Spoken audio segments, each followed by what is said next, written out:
한반도 남동부에 자리 잡고 있던 신라가 한강 유역을 차지하면서 고구려 백제와 국경을 둘러싼 전쟁이 치열했던 시대. 어린 시절 즉위해서 오랫동안 신라를 다스렸던 진평왕에겐 한 가지 커다란 고민거리가 있었습니다. 그것은 바로 왕위를 이을 왕자, 즉 아들이 없었다는 것인데요. 진평왕은 넓어진 신라의 국토를 다스리며 강력한 왕권을 세웠지만 이 왕권을 이어받을 아들은 끝내 얻을 수가 없었습니다. 하지만 진평왕에게는 역사에 기록된 세 딸이 있었습니다. 덕만공주, 천령공주, 그리고 선화공주가 그들입니다. 여러분들은 우리나라 역사에 최초로 등장하는 여왕이 누구인지 잘 알고 계실 겁니다. 바로 신라의 제27대 왕인 선덕여왕입니다. 이 선덕여왕이 진평왕의 큰딸인 덕만공주인데요.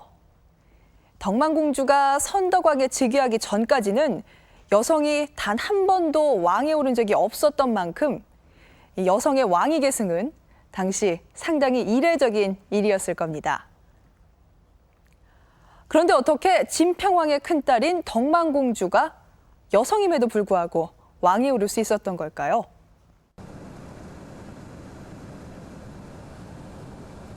팔공산 자락에 위치한 대구 부인사. 신라시대 창건한 것으로 전해지는 이 사찰에선 옛부터 한 명의 왕을 모셔왔다. 지금도 음력 3월 보름이면 사람들은 이 왕에게 제사를 지내고 있다. 그 주인공은 바로 선덕여왕. 우리나라 최초로 여성으로서 왕이 된 인물이다. 삼국시대에 그녀는 어떻게 여성으로서 왕위에 오를 수 있었을까?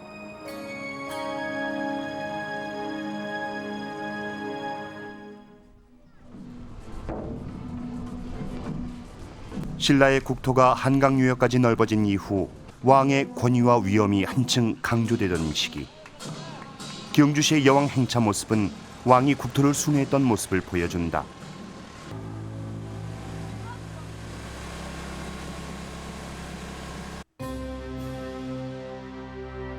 (632년 1월) 선덕여왕은 국가 중대사를 정하는 화백회의를 통해 왕위에 오른다.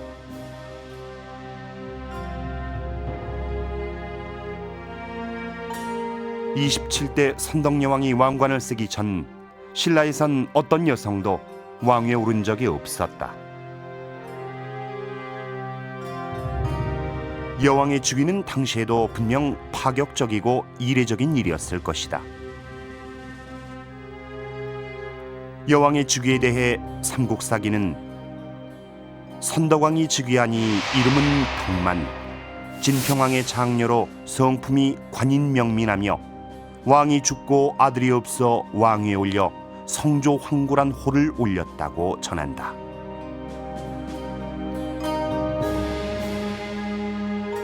관인명민, 즉 어질고 현명한 왕에게 올린 성조황구란 말은 무슨 뜻일까? 성조황고라고 하는 것은 성스러울 성자에 하랍이 조자, 황제 황자에 시험이 고자를 쓰고 있는데 성스러운 조상을 가진 그런 이제 황실의 여성이라고 하는 그런 의미를 갖고 있습니다. 그래서 성골, 즉 성스러운 조상을 갖고 있는 혈통으로서 황제가 될 수 있는 여성이다. 삼국사기는 공주 시절 선덕여왕의 뛰어난 예지력을 모란꽃 일화로 전한다. 진평왕이 당나라에서 온 모란꽃 그림과 씨앗을 덕만에게 보여주자 덕만은 벌과 나비가 함께 있지 않으니 모란꽃의 향기가 없을 것이라고 말했다. 왕이 직접 확인해보자 덕만의 말과 같았다는 이야기는 총명했던 공주의 면모를 보여준다.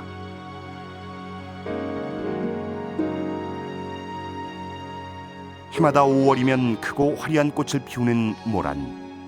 그렇다면 모란에 향이 없다는 덕만공주의 말은 사실일까?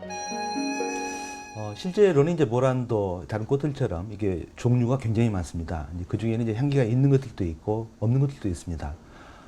그런데 이제 그 모란의 꽃 향기는 보통 이제 자스민 계열의 이제 그런 향기들이고, 그래서 이제 사람은 향기를 못 느끼지만 곤충이 이제 보고 꽃을 찾아갈 수도 있고, 또 곤충은 이제 향기뿐만이 아니고 이제 여러 가지 꽃의 모양이라든지 이런 걸 보고 이렇게 접근을 하기 때문에 실제 이제 그 모란 꽃이 이제 향기가 없다.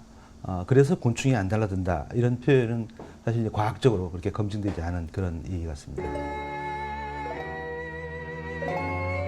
선덕여왕의 모란도 일화는 당태종이 여왕에게 남편이 없음을 조롱하기 위해 향기 없는 꽃 그림을 보냈다고 전해지기도 한다.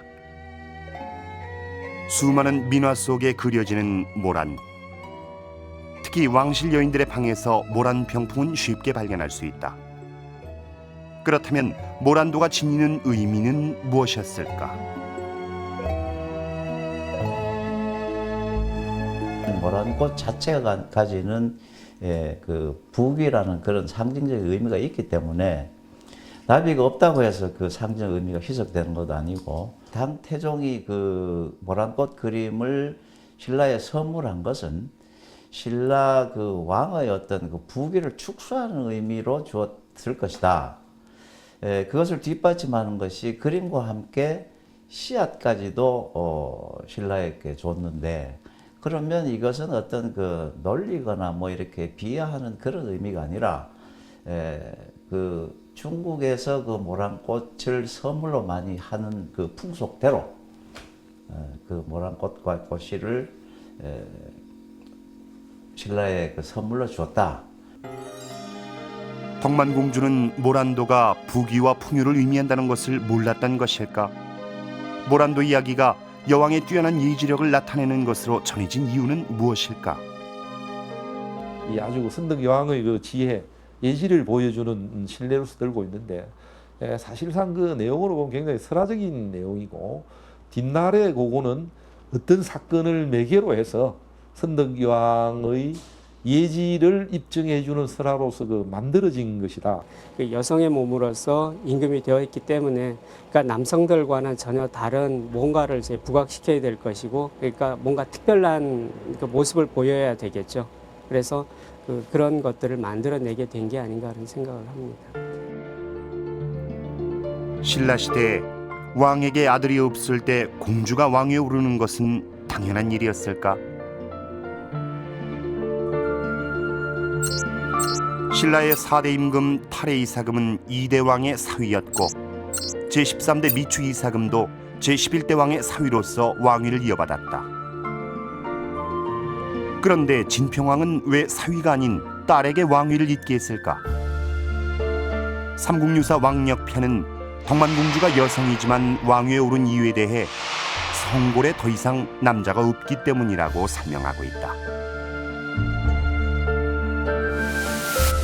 성골남진, 왕위에 즉위할 수 있는 성골은 어떤 사람들인가?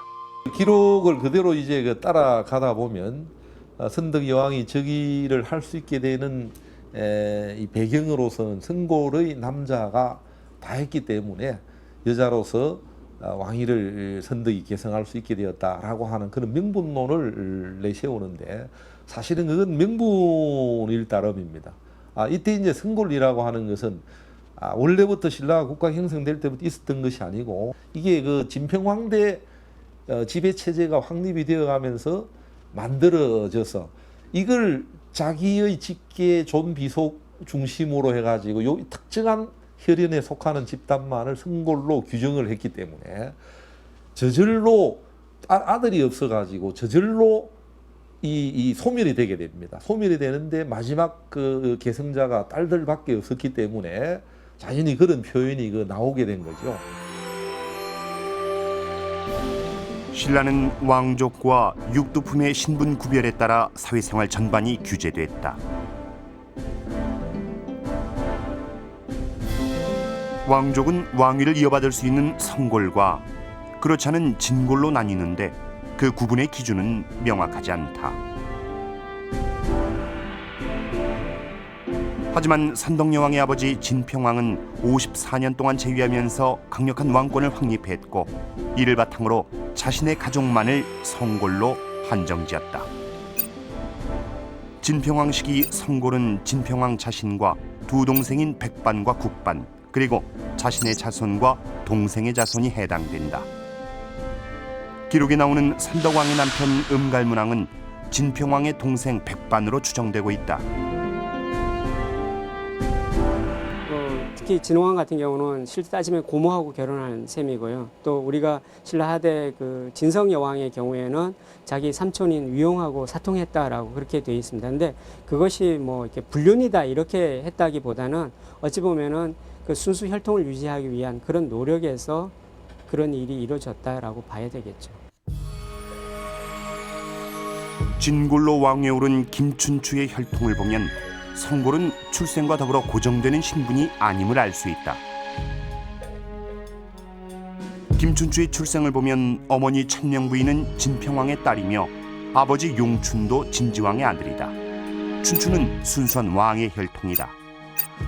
그러나 진지왕의 폐위로 용춘이 성골에서 진골로 신분이 바뀌어 아들 김춘추도 진골로 된 것이다. 성스러운 피를 받았다는 선덕여왕. 여왕 즉위의 이유였던 성골에 남자가 없다는 사실은 아버지 진평왕이 자신이 왕립한 강력한 왕권을 이용 딸의 왕 만들기를 위한 명분이었을지도 모른다.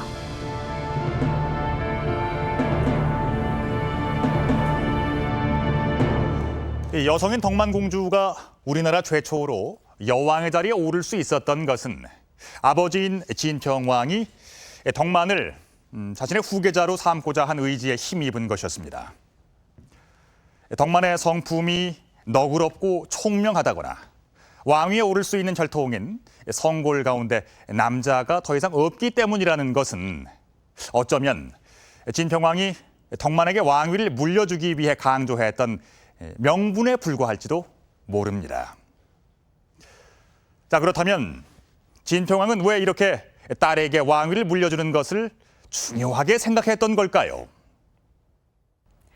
이에 대해 많은 연구자들은 신라 왕실의 불교를 주목하고 있습니다.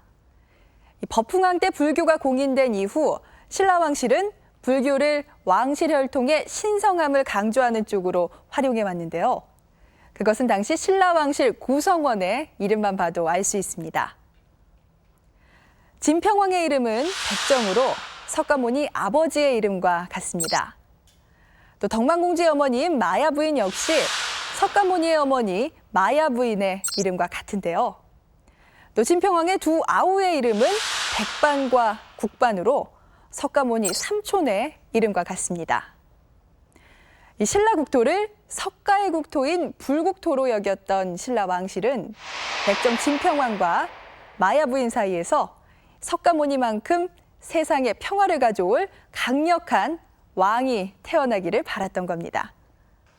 진평왕은 비록 아들은 얻지 못했지만 그의 혈육이 석가모니와 같은 신성한 왕이 될 것이라는 믿음은 저버리질 않았습니다. 그래서 딸이지만 덕만공주가 왕위에 오르는데 이렇게 많은 노력을 기울였던 거죠. 진평왕이 54년간 재위를 했으니까요. 덕만공주는 오랜 기간 동안 충실하게 후계자 수업을 받을 수가 있었을 겁니다. 하지만 전쟁의 시대, 전쟁터에 나가지 못하는 여왕으로서 선덕여왕은 다른 왕들보다 더 많은 어려움을 겪어야만 했습니다. 진평왕 재위 53년, 신라엔 큰 사건이 벌어진다. 귀족인 이찬 칠숙과 아찬 석품이 왕실을 향해 반란을 시도한 것이다. 하지만 이들의 반란은 사전에 발각됐고 민가에 숨었던 아찬 석품은 철저한 추격에 붙잡히고 만다. 왕권을 향한 귀족의 반란. 이들의 반란은 진평왕이 딸에게 왕위를 물려주는 것에 대한 반발이었다.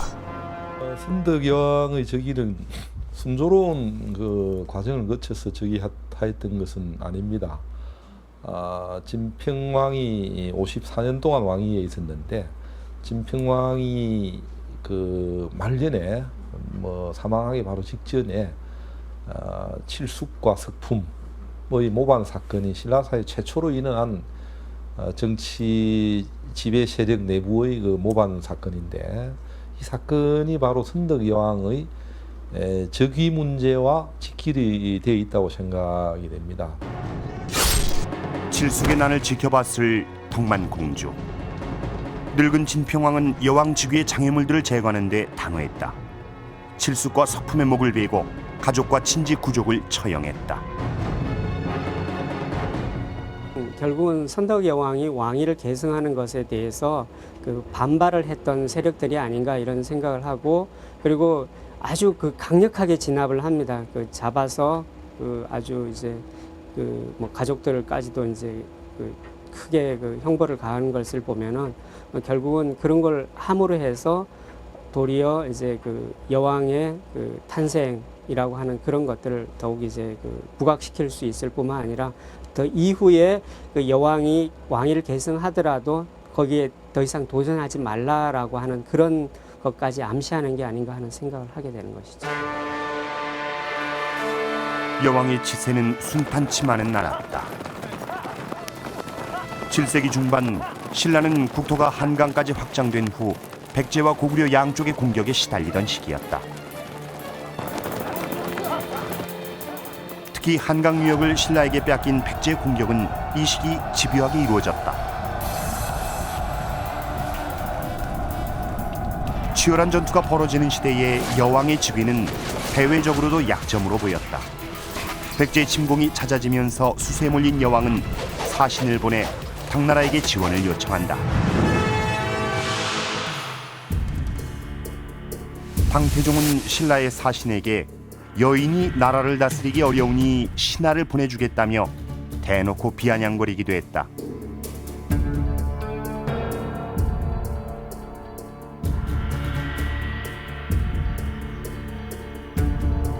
전장에 직접 나가지 못했던 선덕여왕은 내부 귀족들의 반발과 국제관계에서의 약점을 어떻게 극복하려 했을까?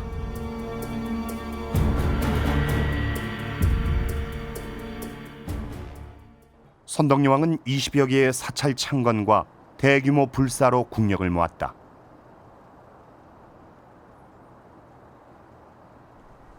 그리고 신라 최대 규모인 황룡사 9층 목탑을 조성하는데, 이는 불교의 힘으로 이웃나라의 침략을 막아 나라를 지킨다는 뜻이었다.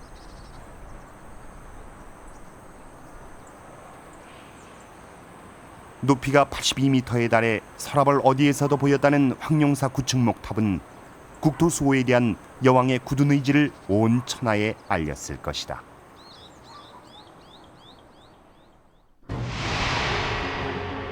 황룡사 9층 목탑은 각 층마다 신라가 극복해야 할 적들을 하나씩 의미한다. 그렇다면 여왕은 정말 불력으로 이웃나라의 침공을 극복할 수 있다고 믿었을까? 엄청나게 많은 비용을 들여가지고 이제 그 황룡사 9층 목탑을 건립을 하게 되죠. 이런 걸 통해 가지고 외부적으로는 이제 구의를 복속시킬 수 있다, 그런 명분을 내걸고, 내부적으로는 이런 불탑의 이제 그 불사를 통해 가지고 내부적인 결속력을 다져가는 그런 하나의 수단으로서 황룡사 9층 목탑을 건립을 하게 된 것으로 생각이 됩니다. 여왕은 전쟁 수행에 아무런 역할도 하지 못했을까? 삼국유사는 겨울철에 나타난 개구리떼를 본 여왕이 백제군 매복을 직감해 알천 장군을 여근곡으로 보냈다는 얘기가 전한다.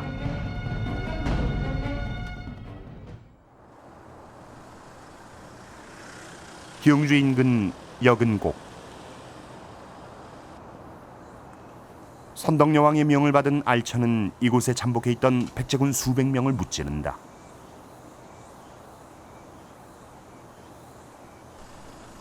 하지만 이 이야기의 행간에서도 역시 여왕의 약점을 읽을 수 있다. 이제 선덕 여왕의 예지 능력 중에서 두 번째에 해당되는 것 중에 하나인데, 근데 보다 중요한 사실은 어쨌든 경주와 아주 가까운 지역에까지 백제의 군사들이 쳐들어와서 매복해 있었다라고 하는 사실이 굉장히 중요한 것이고, 그만큼 어찌 보면은 그 신라의 그 선덕 여왕 때 어떤 국방력이라든가 아니면 그 군사 어떤 그 체계라든가 이런 것들이 사실은 어찌 보면 좀 허물어져 있었다라고 하는 것을 보여주는 것이죠. 선덕여왕은 대외적으로는 전쟁의 수행을, 그리고 대내적으로는 정치 세력의 갈등을 봉합해야 하는 시대적인 숙제를 안고 있었다. 여왕은 폭넓게 인재를 등용하며 자신에 반대하는 세력들을 견제했다.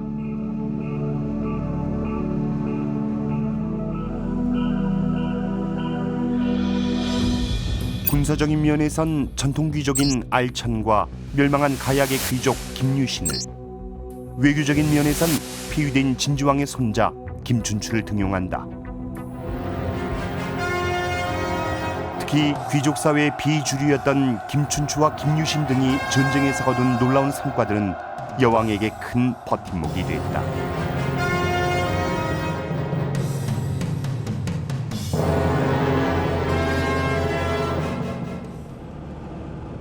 하지만 곧 위기가 찾아왔다.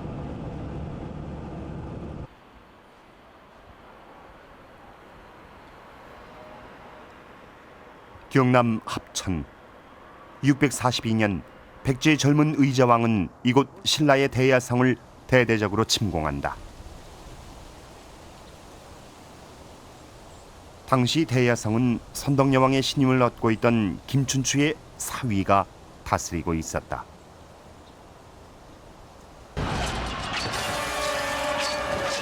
그런데 이곳 대야성에서 벌어진 백제와 신라의 전투는 선덕여왕에게 치명적인 상처를 남긴다.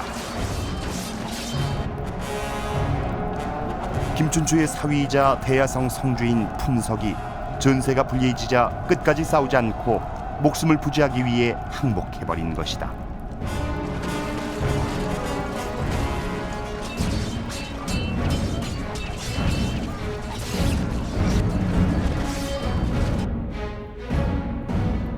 대야성은 신라의 서쪽 국경을 지키는 최고의 요충지, 결코 일어서는 안 되는 땅이었다.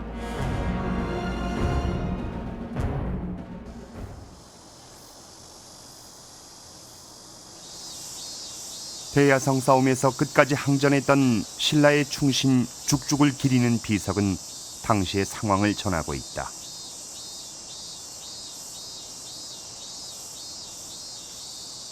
귀족들은 전사한 죽죽에게 벼슬을 내려 그의 공적을 높이 샀지만 거꾸로 그것은 선덕여왕에 대한 비난이기도 했다. 김춘추를 비롯한 여왕의 지지 세력은 크게 힘을 잃어갔다.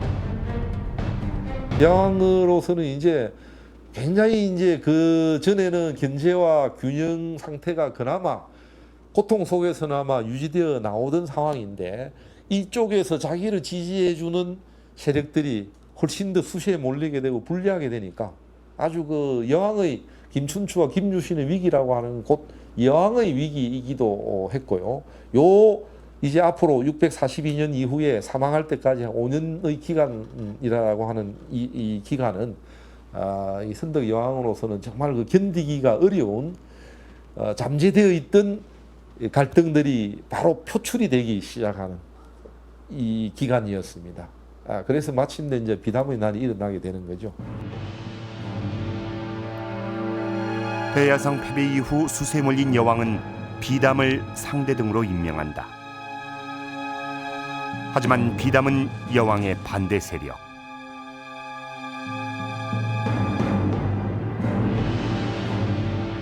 상대 등 비담은 선덕여왕 16년 반란을 일으킨다.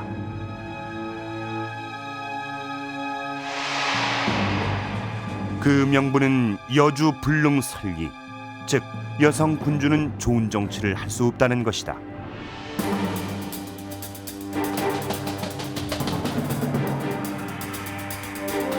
(647년) 정월, 비담이 일으킨 난은 상당한 규모로 진행됐다. 그만큼 비담에게 동조하며 여왕에 반대하는 정치 세력이 강경해졌던 것이다.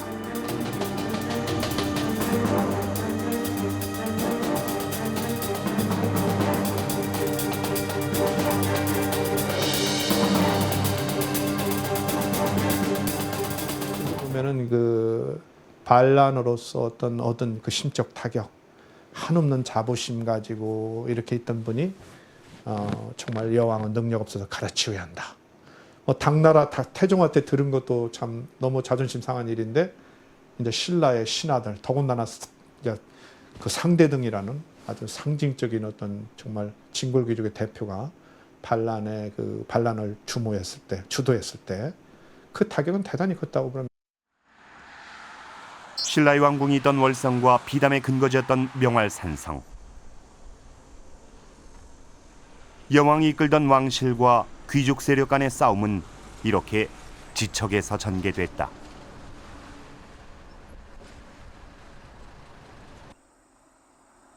왕실을 방어하던 명활산성은 왕실 반란 세력의 근거지가 됐다.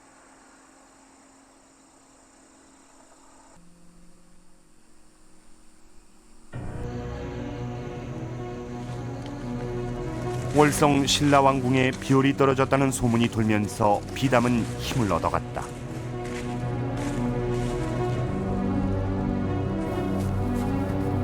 하지만 이를 반전시킨 것은 김유신. 연에 불을 붙여 떨어진 비올이 다시 하늘로 떠오르는 모습을 연출하여 민심을 수습했던 것이다.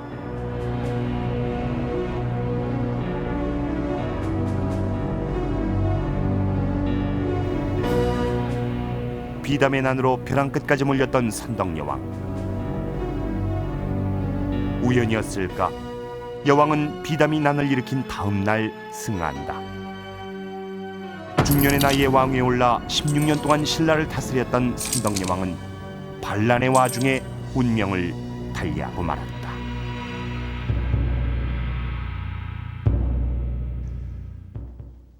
여주 불능 섭리, 즉 여자 군주는 선한 정치를 펼 수 없다며 당시 상대등이었던 비담이 일으킨 난은 선덕여왕에 대항해서 일으킨 것일 수도 있고요. 어쩌면 당시 선덕여왕의 후계자로 자리를 잡던 진덕여왕의 승계에 반대하는 것일 수도 있습니다. 이후에 어찌됐든 간에 당시 고령이었던 선덕여왕에게 최고 지위인 상대등의 반란은 분명 치명적이었을 겁니다. 왜냐하면 칠숙의 난을 겪은 후 즉위한 선덕여왕은 정치적 갈등을 최소화하기 위해 누구보다도 노력을 기울였기 때문입니다. 선덕여왕이 내부적인 갈등을 봉합하기 위해 가장 많이 의지했던 것은 불교였습니다. 경주 분황사. 향기로운 사찰이란 뜻의 분황사는 선덕여왕이 창건한 절로 지금도 많은 불자들이 법회를 갖는다.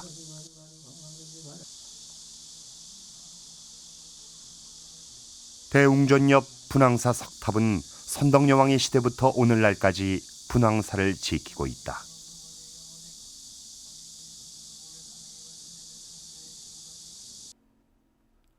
분황사 사리함에서는 바느질용 가위와 실패, 그리고 왕실의 여인들만 만질 수 있었을 금바늘 등이 출토돼 석탑이 여왕의 탑임을 알리고 있다. 분황사도 이제 부처님의 힘을 빌려서 이 탑을 세우면은 부처님의 힘을 빌려서 이 신라를 백제를 물리칠 수 있을 것이라는 그런 어떤 신념 그런 걸 이제 국민들에게 심어줌으로써 이 나라도 지키고 또 왕권도 안정시키고 그러기 위해서 아마 이 분황사를 창건한 것 같습니다. 여왕은 왕권의 안정을 위해 정치적으로 불교에 많이 의지했다. 군사들을 전쟁터에 내보내야 했던 여왕은 많은 사찰을 지으며 불교의 힘을 빌어 민심을 수습고자 했다.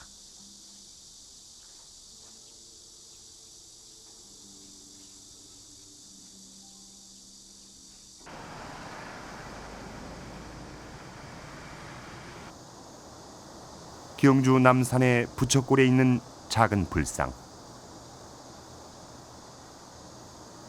이 불상은 선덕여왕이 살아있었을 7세기 초반에 만들어진 것이다. 남성의 모습을 하고 있는 일반적인 부처상과는 다르게 온화한 여성의 모습을 하고 있어 불심이 깊었던 여왕의 모습을 짐작케 한다. 여성으로서 여왕의 삶은 어떠했을까? 기록에 따르면 선덕여왕은 음갈문왕과 결혼했으나 즉위 당시 남편은 사망한 것으로 추정된다.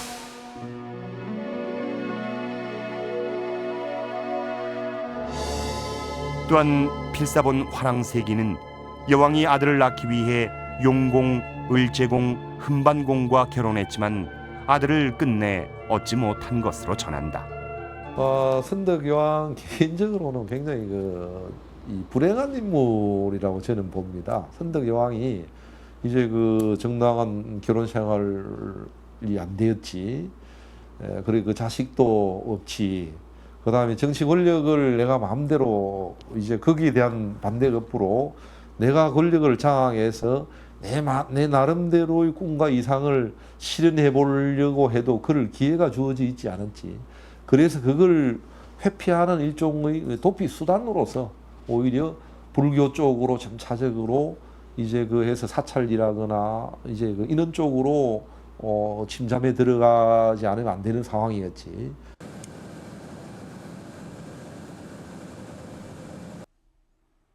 포항에 위치한 천곡사. 조선 후기 만들어진 천곡사의 비석엔 선덕여왕이 천곡사를 창건했다는 기록이 새겨져 있다. 신라 선덕여왕이 자장 스님에게 명해서 이제 절을 지었다라는 기록들이 이제 나오고 있습니다.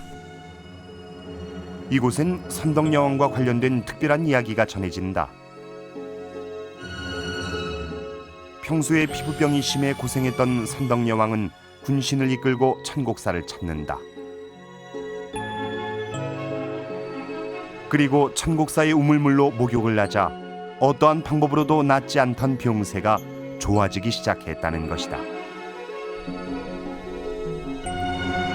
여왕의 비용을 낫게 했다는 천곡사의 우물.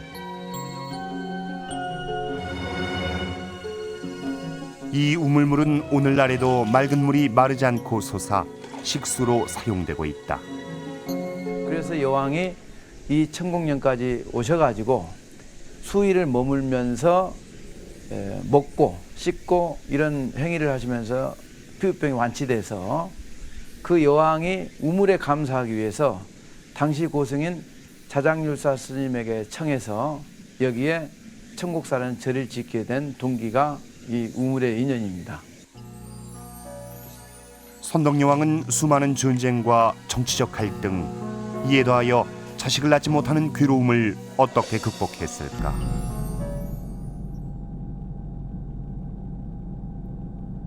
경주의 상징 첨성대. 선덕여왕 때 만들어진 것이다. 첨성대는 천문 관측 기능뿐 아니라 선덕여왕의 염원과 관련된 얘기가 많이 깃들어 있다.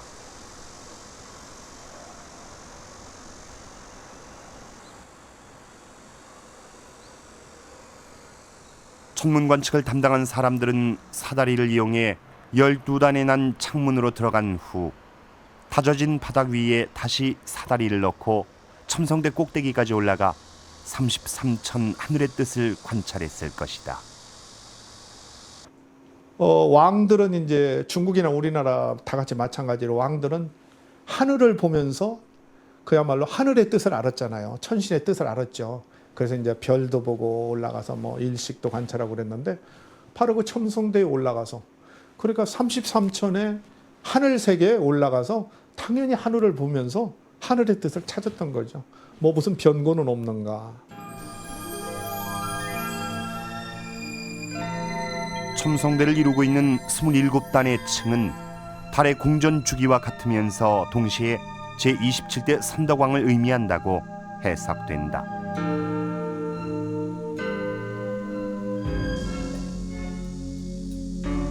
원통 모양의 첨성대는 돌들과 문설주를 앞에 모두 364개의 돌로 이루어져 있다.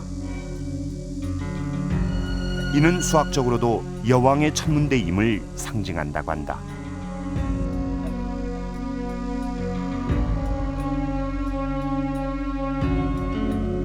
27대 선덕왕 27, 27탄하고 똑같고요. 27의 제곱 더하기 또 364, 362개의 원통형 몸통돌하고 문설주 2개 돼서 364의 제곱은 365의 제곱이 됩니다. 피타고라스 정리를 완벽하게 만족시키면서 여기에 대한 해석을 내린다면 27대 선덕왕이 364,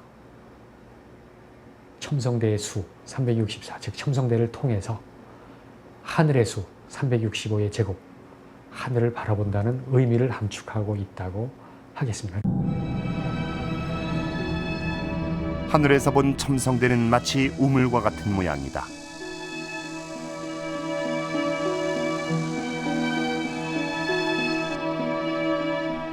김유신이 살았던 제매정 우물과 첨성대 상층부의 모습이 매우 닮아 있다.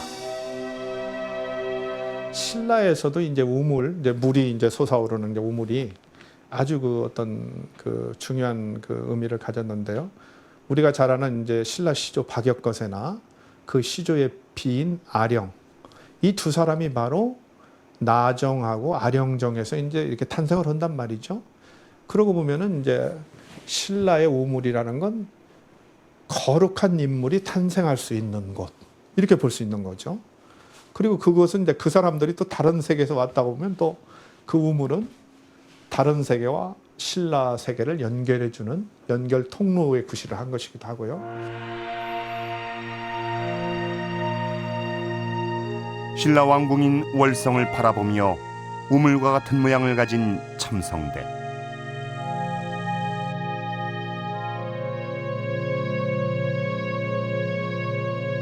수많은 전쟁과 자연재해에도 불구하고 지금까지 굳건히 하늘을 향해 서 있다.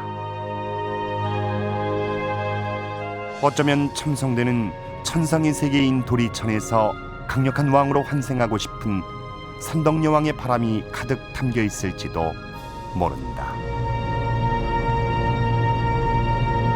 불교에 의지해서 그 어떤 개혁도 이뤄내지 못한 나약한 왕이었다는 평가에서부터 변화의 시기, 신라의 왕으로서 내부적인 갈등을 봉합하는 리더십으로 신라의 분열을 막아냈다는 평가에 이르기까지 선덕여왕에 대한 시각은 크게 엇갈립니다. 하지만 분명한 사실은 선덕여왕은 당시 신라 귀족 사회의 비주류였던 김춘추, 김유신과 같은 인물을 등용함으로써 삼국 통일의 초석을 닦았다는 것입니다. 특히 김춘추는 성골이 아닌 진골 출신으로 최초로 왕위에 오른 뒤 백제를 멸망시킴으로써 삼국 통일에 큰 기틀을 세웁니다. 그런데 이 김춘추의 어머니가 바로 선덕여왕의 자매이자 진평왕의 둘째 딸인 천명공주입니다.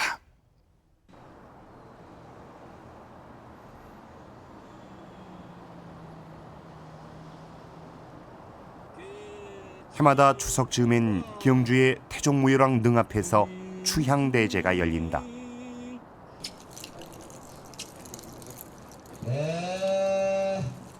삼국 통일의 기틀을 다진 태종무열왕 김춘추를 기리는 제사다.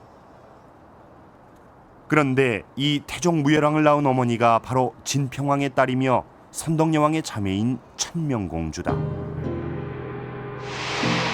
삼국사기엔 태종무열왕에 대해 이름은 춘추요, 아버진 진지왕의 아들 용춘이며 어머닌 진평왕의 딸 천명부인이라고 기록돼 있다.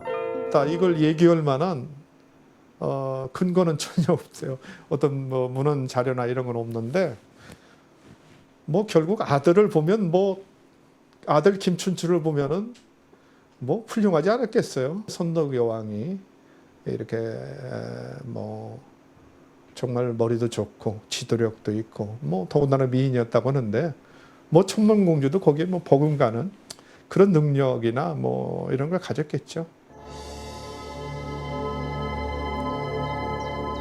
선덕여왕의 자매이자 김춘추의 어머니였던 천명공주. 그녀는 어떤 사람이고 어떤 삶을 살았을까?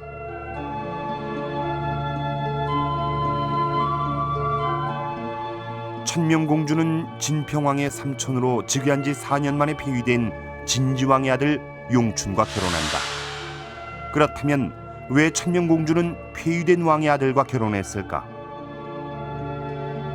그러니까 천명공주가 용춘하고 결혼하게 되는 것은 뭐 순수한 어떤 남녀 간의 사랑 때문에 한 것이라기보다는 아마 진평왕의 의도가 개입된 것으로 그렇게 생각이 됩니다. 다시 말하면 이 용춘 경우에는 진지왕의 자식이지 않습니까? 그래서 그 진지왕을 추종했던 세력이나 그런 사람들의 어떤 불만을 달래기 위한 그런 목적으로서 아버지 진흥왕의 뒤를 이어 신라의 제25대 왕으로 즉위했지만 선덕여왕의 아버지인 진평왕에게 왕위를 뺏긴 비운의 진지왕.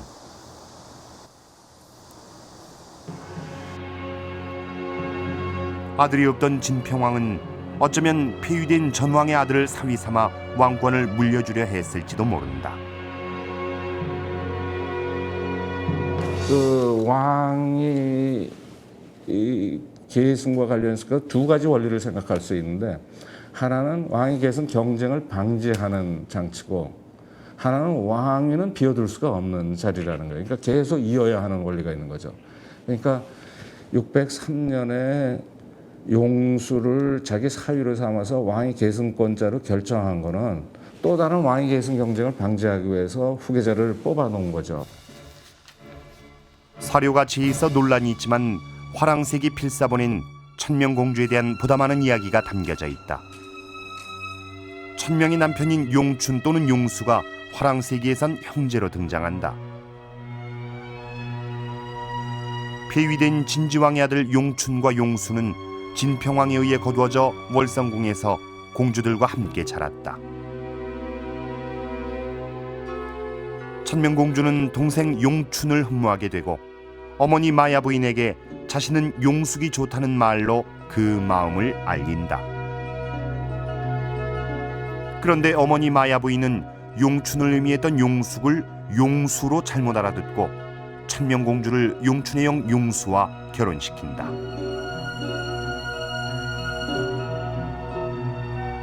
어째서 이런 오해가 발생했던 것일까?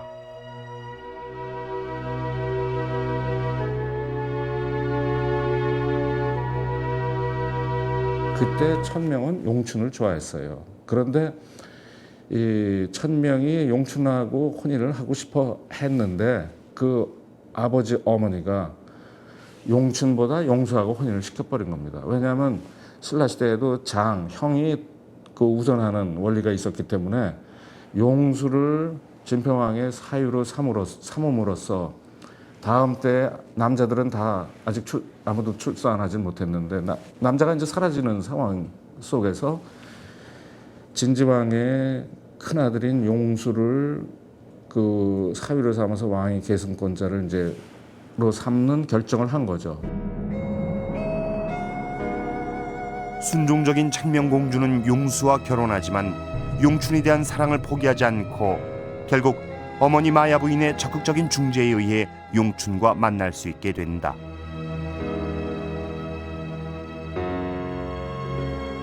과거의 설례처럼 진평왕이 왕위를 사위에게 계승해 주었더라면 천명공주는 어쩌면 왕비가 됐을지도 모른다.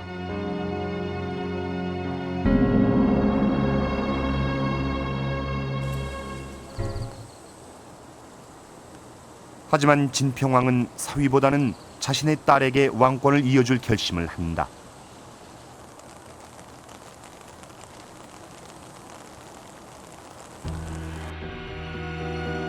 필사본 화랑세기에 따르면 동만공주가 용봉의 자태와 태양의 위용을 갖추어 왕이 될 만큼 출중한 인물로 성장했다고 한다.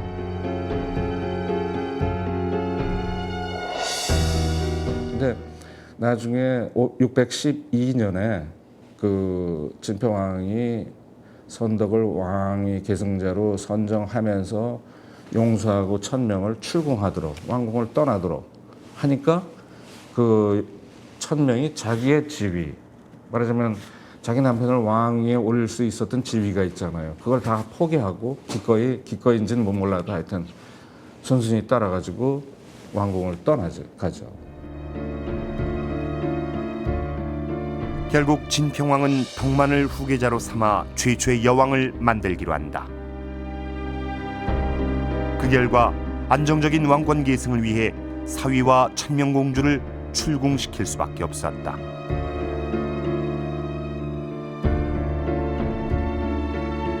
천명에겐 정치적인 야심은 없었던 것일까?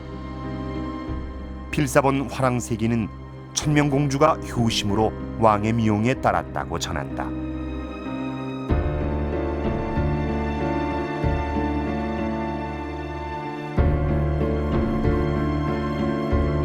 천명공주는 604년 아들을 낳고 이름을 춘추라고 짓습니다. 이 신라 왕실이 철저히 불교식으로 이름을 지어주던 것과는 달리 공자에 져서 춘추와 같은 유교식 이름인데요. 이 아이는 커서 선덕여왕을 보필하고 또 이후 진덕여왕의 뒤를 이어 태종무열왕에 즉위하게 됩니다. 이 춘추는 태종무열왕으로 즉위한 후 어머니인 천명공주에게 문정태우라는 시호를 올리게 되는데요. 왕권 안정을 위해 폐위된 왕의 아들과 결혼한 천명공주는 죽어서 태우의 시호를 받게 되는 것이죠. 덕만이나 천명처럼 삼국사기에는 기록되어 있지 않지만 삼국유사에는 진평왕의 셋째 딸로 선화공주가 등장합니다. 가장 아름다웠다는 진평왕의 셋째 딸 선화공주. 그런데 그녀는 당시 신라의 적국이었던 백제의 왕비가 됩니다.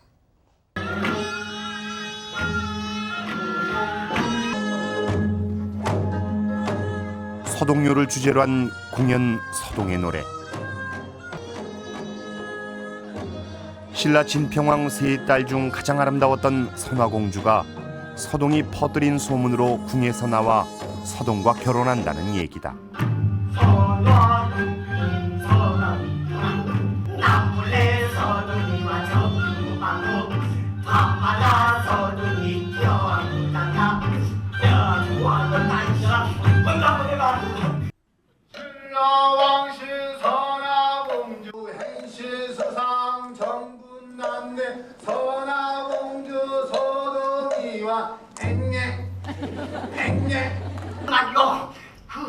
백제 청년 서동과 신라 공주 선화의 만남 이야기는 천년을 넘어 현대인들에게도 사랑받고 있다.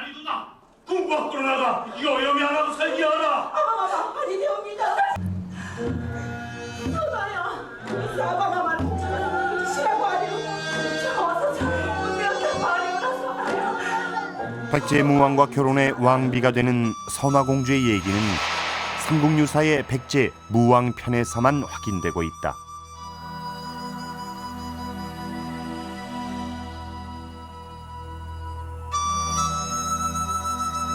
서동요를 퍼뜨린 서동은 쫓겨난 선화공주를 만나 결혼한 후 훗날 백제 무왕으로 즉위한다. 그리고 무왕은 연못에서 미륵 3전의 출연을 본 선화공주의 발언으로 백제 최대의 사찰 미륵사를 창건한다.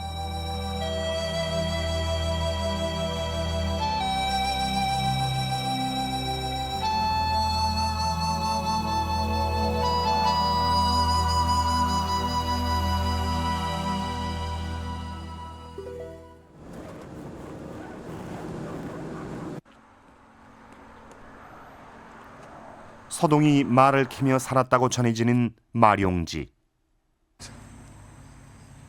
어린 시절 백제의 수도 부여가 아니라 이곳 익산 지역에서 자랐다는 사실을 통해 무왕은 왕실의 적통이 아니었다는 것을 알 수 있다. 서동의 어머니가 저 마룡지라는 연못에서 용을 만나서 낳았던 곳이라고 하는 곳입니다. 바로 이 일대가 서동의 생가터가 있었던 지역으로 이렇게 보시면 틀림없습니다.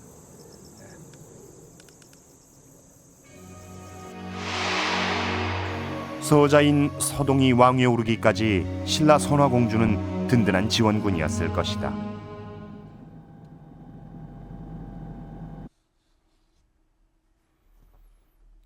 익산 왕궁이 유적지는 백제 무왕이 건설한 왕궁의 터로 이곳에 새로운 수도를 만들고자 했던 무왕의 의지가 담겨 있는 곳이다.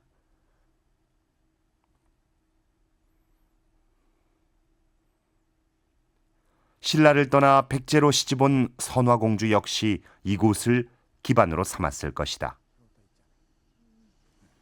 하지만 서동과 선화공주의 사랑 이야기 이면엔 가혹한 역사적 현실이 이어진다.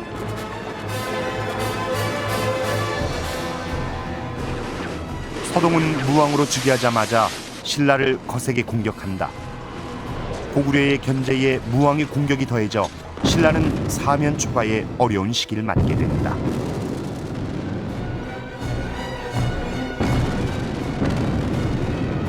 이제는 이제 그 분열되어 있는 귀족 사회를 통합을 하고 국왕을 충으로 해서 강력한 왕권을 구축을 해야만 되겠습니다. 그런 상황에서는 공동의 적을 설정해야 돼요.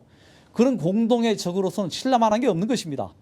더구나 이제 자신의 그 처가인 신라 왕실을 이제 백제 귀족 사회 지배 집단의 공동으로 적으로 설정하고 자기가 몸소 이제 군대를 끌고 이제 신라를 공격한다든지 이런 것을 통해서 지배 세력의 어떤 통합을 이룰 수가 있는 것이고요.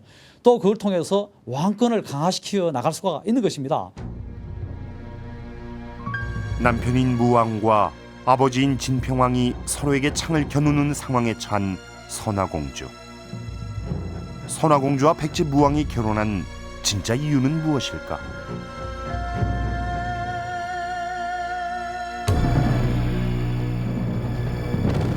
고구려의 압박으로 백제와 신라 모두 수세에 몰리자 백제와 신라는 일시적으로 동맹을 맺는다. 이후 양국은 적대국이지만 전쟁 상황에 따라 종종 왕실 간의 정략적인 결혼이 이루어졌던 것으로 보인다.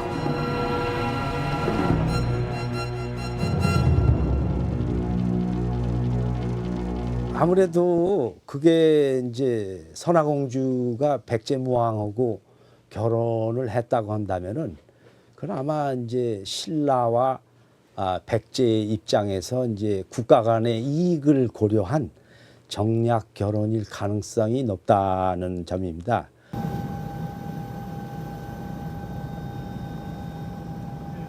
선화공주의 발언으로 창건됐다는 미륵사지.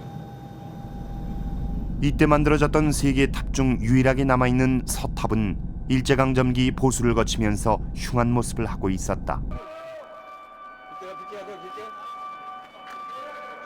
그런데 최근 서탑을 해체 복원하던 중 아무도 생각지 못했던 놀라운 비밀이 세상에 드러났다. 금으로 만든 사리호와 더불어 사리호를 모신 내력이 쓰인 금제 사리봉안기가 발견됐다.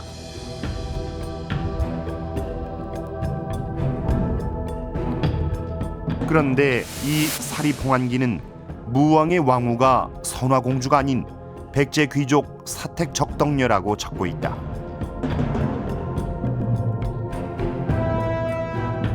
선화공주하고 과연 결혼을 했을까? 그 여부는 지금 방송뿐만 아니라 지금 학계에서도 큰 쟁점이 되고 있습니다.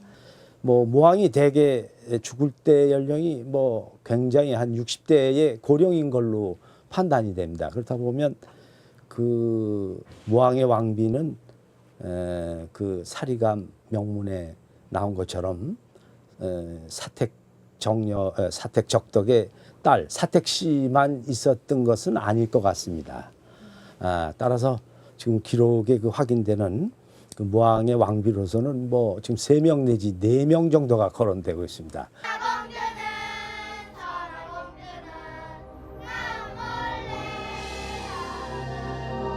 서동요 속에 살아있는 진평왕의 셋째 딸 선화공주. 새로운 발견으로 인해 선화공주가 백제 무왕의 왕비로 실존했었는지의 여부는 현재 매우 불투명하다.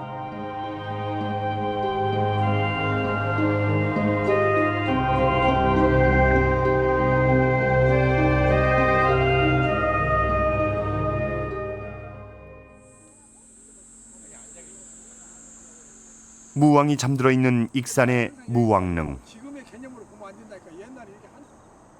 이 왕릉 인근엔 자그마한 능이 나란히 자리 잡고 있다. 익산 지역 사람들은 작지만 왕릉의 격을 갖춘 이 능의 주인이 바로 선화공주일 것이라고 믿고 있다. 그러면 익산 땅의 금마 땅에 당시 어떤 왕비가 어떤 왕이 묻혔겠느냐.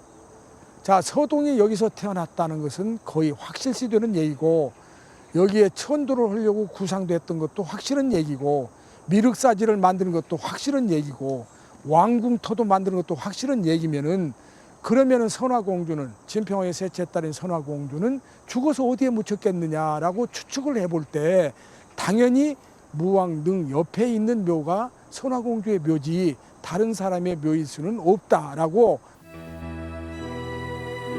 무왕과 선화공주의 국경을 넘는 사랑 이야기는 삼국전쟁 시기 평화를 갈구했던 백성들의 마음에서 비롯된 이야기일지도 모른다.